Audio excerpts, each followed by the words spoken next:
Vamos já partir para a palavra. Abram junto comigo Evangelho de Lucas, capítulo 22. Obrigado, querida, Deus abençoe. Capítulo 22, versículo 19 em diante.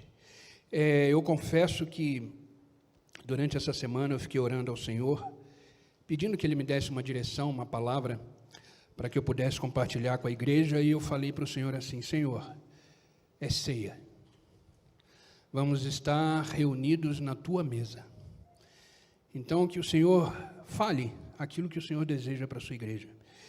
E Ele me deu uma palavra que tem tudo a ver com a ceia. E eu quero que vocês fiquem agora com o coração tranquilo, não se distraiam com nada, porque do jeito que essa palavra me abençoou, eu tenho certeza que vai abençoar cada um de vocês. A minha oração é que vocês saiam daqui cheios do Espírito Santo de Deus.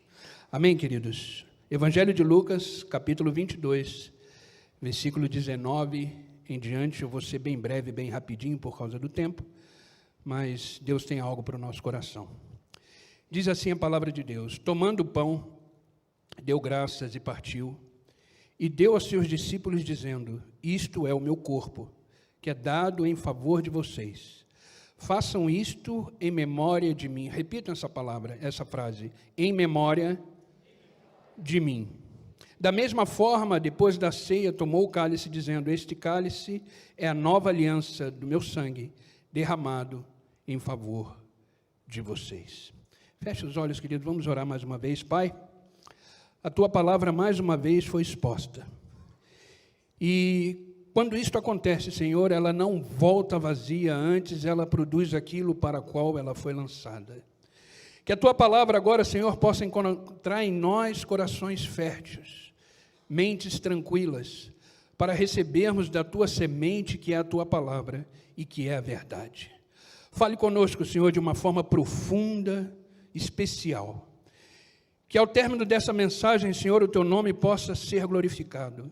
Que ao final dessa mensagem, Senhor, possamos estar rendidos aos Teus pés e sabendo que só o Senhor é Deus, o único, o suficiente Salvador de cada um de nós. É no Teu nome que eu oro, Pai, e agradeço. Amém e amém. Queridos, o tema da nossa conversa hoje de manhã é em memória de mim. E quando eu estava escrevendo essa mensagem, eu lembrei de um episódio que eu, para gravar nome, eu sou terrível. As pessoas que convivem comigo aqui na igreja sabem disso. Eu sou terrível para gravar nome.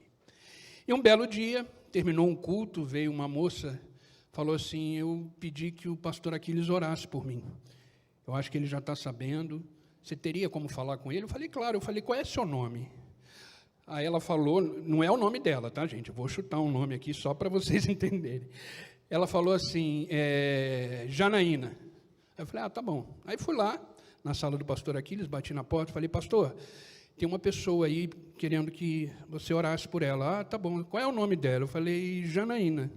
Tá bom. Ela está lá na frente? Eu falei: tá. Aí ele veio, orou por ela, orou pela Janaína, orou.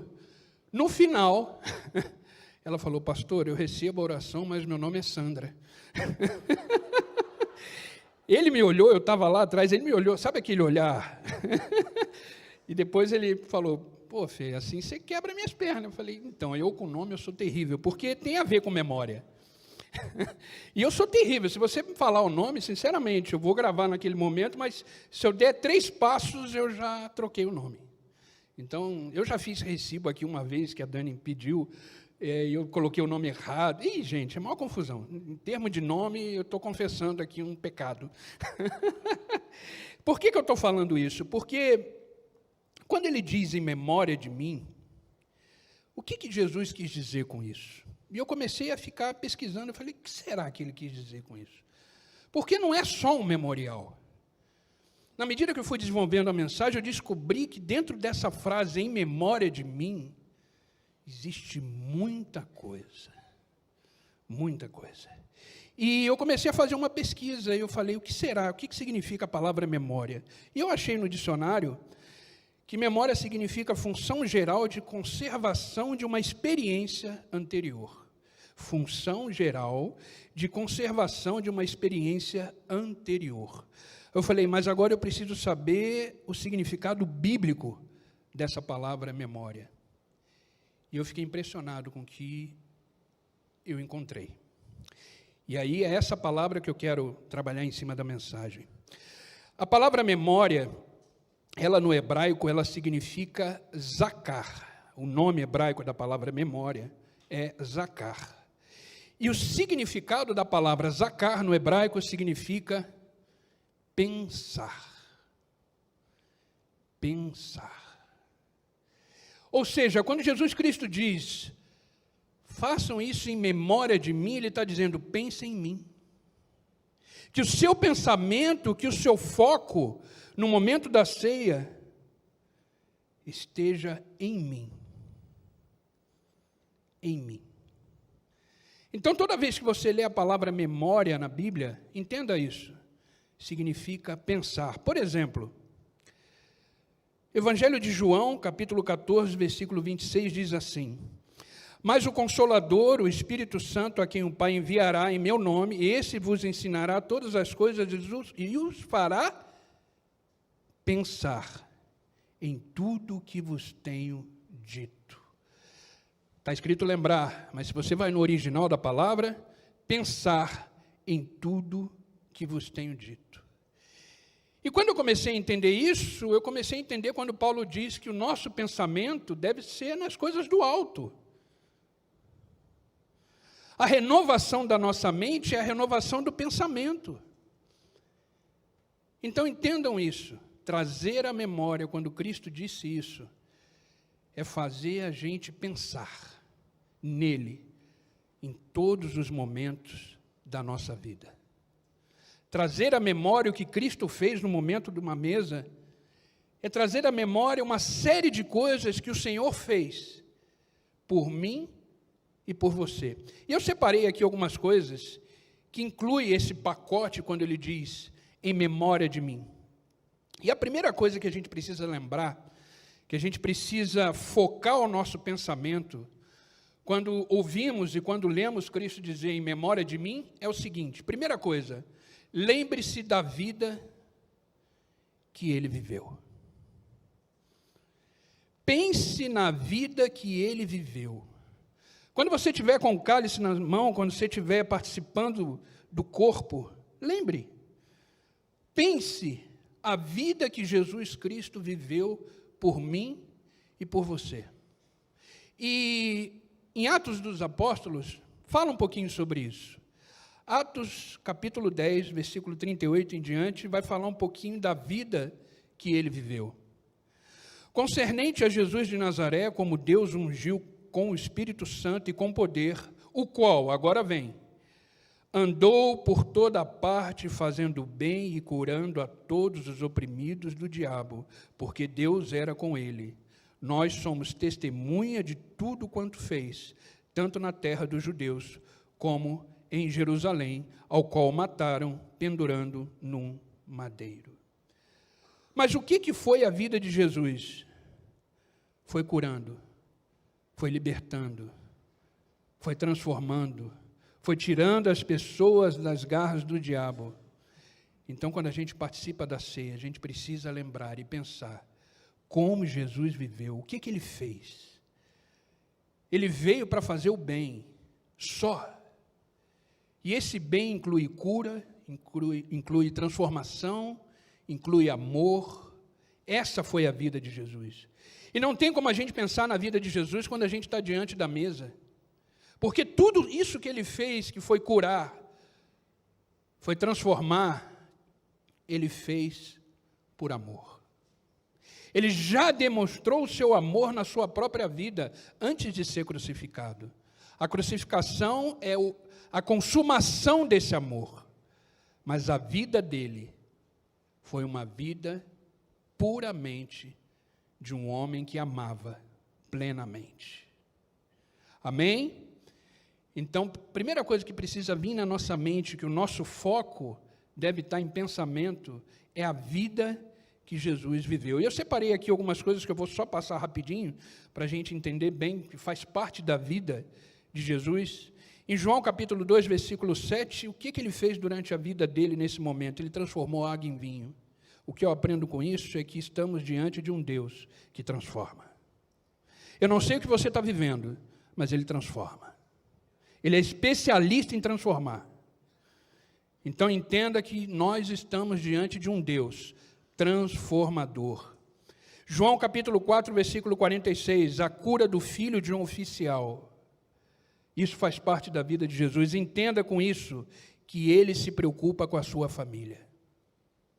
Ele se preocupa com a sua família. Isso faz parte da essência da vida de Jesus. Se preocupar com a família. Ele curou a filha de um oficial. Isso faz parte da vida dele, que a gente tem que trazer na memória. João capítulo 5, ele cura um paralítico. Ou seja, quando Deus aparece, quando Jesus aparece, quando a presença dele está na sua vida, Ele libera para você cura. Eu não sei qual é a enfermidade que de repente você está vivendo, mas tenha certeza que você está diante daquele que cura. Seja o que for, Ele cura. Amém? Lucas capítulo 5 fala sobre uma pesca maravilhosa que todo mundo conhece. O que significa isso? Ele se preocupa com o seu sustento. A vida de Jesus tem a ver com o seu sustento. Tem a ver com provisão. Então descansa. Descansa nessa verdade. Porque a vida de Cristo jorra em nós. Ele disse, eu vim para que tenham vida e vida em abundância.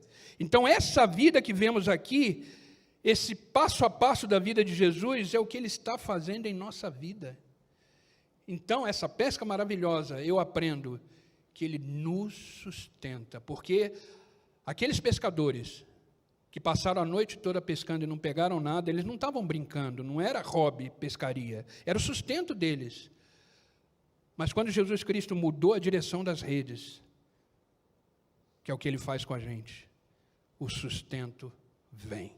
Então descansa. Então a primeira coisa que a gente precisa trazer na memória, quando Ele diz em memória de mim, é entender que a vida de Cristo é uma vida que nos abençoa do início ao fim. Então descansa nessa lembrança. Segunda coisa, lembre-se da palavra que Ele ensinou. Então quando Ele diz, em memória de mim, Ele está querendo trazer na nossa memória esse pensamento da palavra que Ele ensinou. Daquilo que Ele nos mostrou, através da sua palavra, através da sua voz, através dos seus ensinamentos. E Jesus Cristo ensinou muitas coisas. Eu não pude colocar um monte aqui, senão não ia dar tempo, mas eu coloquei algumas coisas principais, de que quando a gente estiver participando da ceia, a gente precisa lembrar, trazer à memória o que Ele nos ensinou. E primeira coisa está em Mateus capítulo 5, versículo 48. Ele ensinou santidade. Sede vós, pois, perfeitos. Essa tradução dessa palavra quer dizer santos. Como vosso Pai que está no céu é perfeito. Ele ensinou a amar os seus inimigos. Lucas capítulo 6, versículo 27. Ele ensinou a amar os seus inimigos, dizendo, amai os vossos inimigos. Fazei o bem aos que vos odeiam, bendizei aos que vos maldizem, e orai pelos que te caluniam. Eu não sei, de repente você tem algum adversário na sua vida. Ore por ele. Ore por ele. De repente tem alguém que por alguma palavra, alguma coisa te magoou, te entristeceu. Ore por ele. Quer ser semelhante a Cristo? Ore para os seus inimigos. Ele ensinou como ser discípulo. Lucas capítulo 14, versículo 27. E aquele que não carrega a sua cruz e não me segue, não pode ser meu discípulo. Carregar a cruz significa abrir mão de você mesmo. Deixar o eu e viver o ele. Grave isso. Deixar o eu e viver o ele. É isso que ele está dizendo. Quer ser meu discípulo? Largue você. Venha viver comigo. Pega essa cruz, porque não é fácil você largar o seu eu. Não é fácil. Mas quer ser meu discípulo? Largue as suas vontades. Largue os seus desejos. E venha viver o que eu tenho para você. Amém? Então, no momento da ceia, traga isso na memória. O que Jesus Cristo ensinou. Amém? Terceiro ponto. Lembre-se do sofrimento que ele suportou por mim e por você. Isaías capítulo 53, versículo 3 e 5 diz assim: era desprezado e rejeitado dos homens, homem de dores, experimentando nos sofrimentos e como um de quem os homens escondiam o rosto, era desprezado. E não fizemos dele caso algum, verdadeiramente ele tomou sobre si as nossas enfermidades e carregou com as nossas dores, e nós o reputávamos por aflito, ferido de Deus e oprimido, mas ele foi ferido por causa das nossas transgressões e esmagado por causa das nossas iniquidades. O castigo que nos traz a paz estava sobre ele. Ele, pelas suas pisaduras, fomos sarados. Ele passou isso por mim e por você. Participamos da mesa, lembramos do sangue que verteu até a última gota. Então, na hora da ceia, lembre disso. Traga à sua memória o que ele fez por você, a dor que ele suportou. E ele suportou até o fim. Amém, queridos? Quarto ponto, lembre-se da morte que ele morreu. Sabe, Jesus Cristo não morreu de qualquer jeito.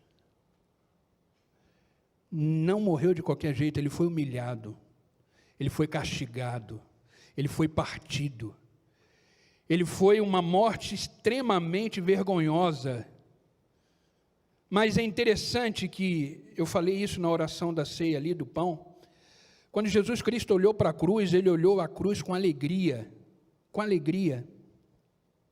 porque ele foi obediente até o fim, de uma morte extremamente violenta. Extremamente violenta. Filipenses capítulo 2, versículo 8 diz assim: e sendo encontrado em forma humana, humilhou-se. Gente, um Deus humilhou-se. O Criador dos céus e da terra humilhou-se. Aquele que te criou, que te fez, humilhou-se. Assim mesmo, e foi obediente até a morte, e morte de cruz. O nosso Senhor não morreu de qualquer jeito. Não. Ele derramou, se entregou até o último instante.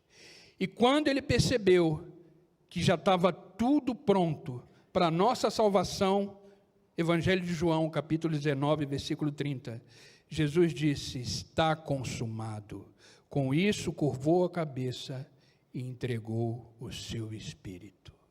Essa palavra, está consumado, é o resumo de toda a nossa existência.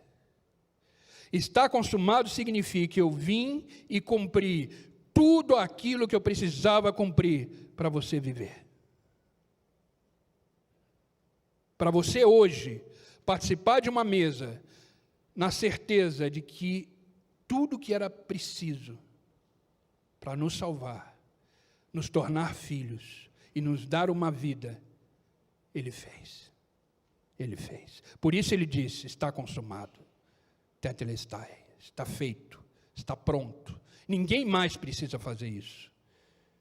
Eu já fiz e fiz de uma forma plena e única.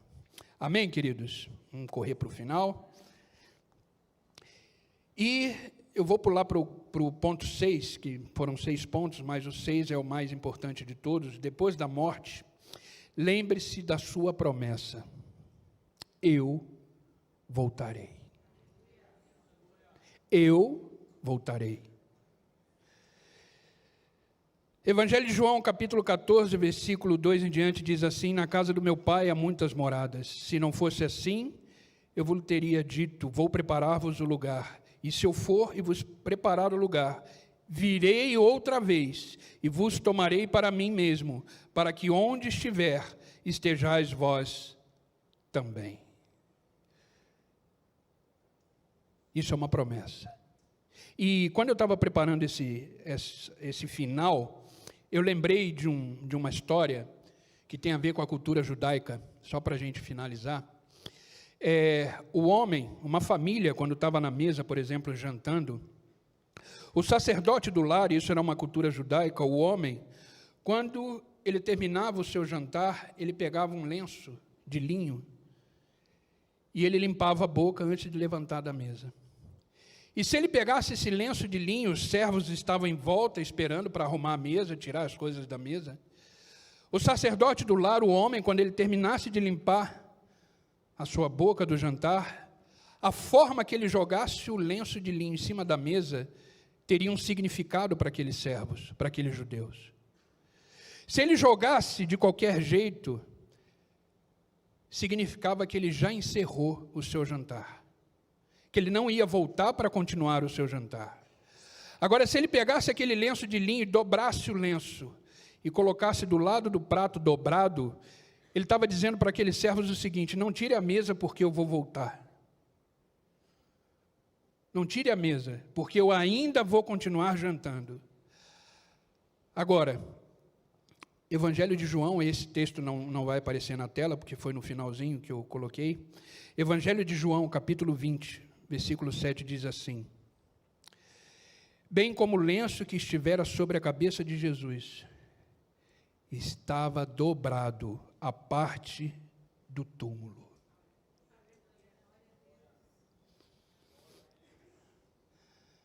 Estava dobrado. Pedro e João entraram e olharam o lenço dobrado. Eles, como judeu, falaram: ele vai voltar, ele vai voltar, ele vai voltar.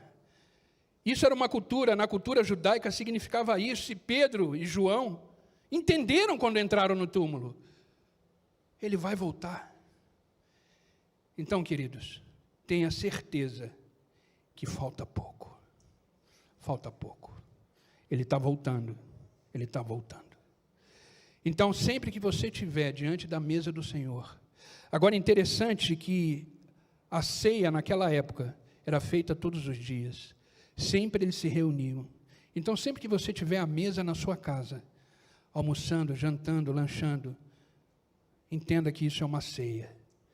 E traga isso na sua mente, entendendo que o Senhor fez tudo isso por mim e por você. Amém, queridos? Precisa pedir para o pessoal do louvor chegar. E eu quero finalizar lendo com vocês 1 Tessalonicenses, capítulo 5, versículo 6 em diante. Aleluia.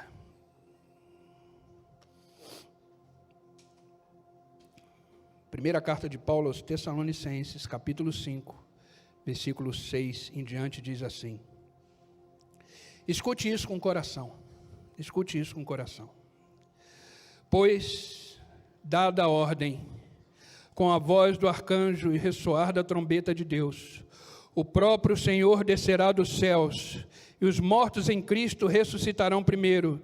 Depois nós, os que estivermos vivos, seremos arrebatados com Ele nas nuvens, para o encontro com o Senhor nos ares, e assim estaremos com o Senhor. Estaremos com o Senhor para todos sempre. Aleluia! Em memória de mim, diz o Senhor. Tudo o que fizer, façam em memória de mim. Amém, queridos? Vamos ficar de pé para orarmos? Aleluia. Aleluia. Oh, Deus vivo. Lará, suricanta lá.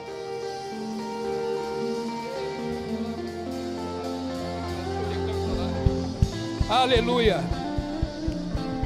Aleluia. Coloca a mão no seu coração. Comece a falar com o Senhor. Se você se sente distante do Senhor, se você sente que você está fraco na fé, se você precisa mais do Senhor na sua vida, levanta a sua mão. Se você está se sentindo assim, fraco na fé, levanta a sua mão, eu quero orar por você. Ah, Deus. Existem aqui pessoas, Pai, que precisam de um renovo do alto. Existem aqui pessoas, Pai, que precisam da Tua presença renovada no Teu Espírito. Por isso, Pai, em nome de Jesus Cristo eu te peço, visita agora cada um com poder e glória, e renova a fé dos teus filhos, Pai, que eles possam trazer à memória a tua vida, aquilo que o Senhor fez, que eles possam trazer na memória, Senhor, o teu sofrimento, aquela morte, Senhor, que era nossa, mas o Senhor se colocou no nosso lugar. Por isso, Pai, visita agora cada um, cada mente, e que a mente possa estar agora, Senhor, lembrando de tudo aquilo que o Senhor fez. Por isso, Espírito Santo de Deus, eu te peço, visita a tua igreja, e que haja um renovo do Espírito Santo de Deus, que haja um renovo da tua graça, que haja um renovo da tua glória sobre a tua igreja, Pai.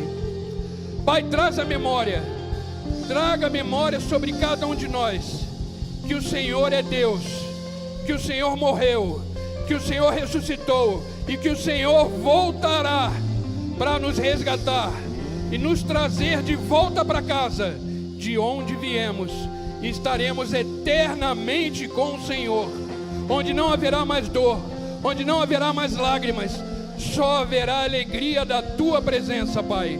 Que possamos sair daqui cheios do teu Espírito Santo e fazer aquilo para qual o Senhor nos chamou para viver, que é viver na tua presença, hoje e sempre. Amém e amém. Aplaudam o Senhor, queridos.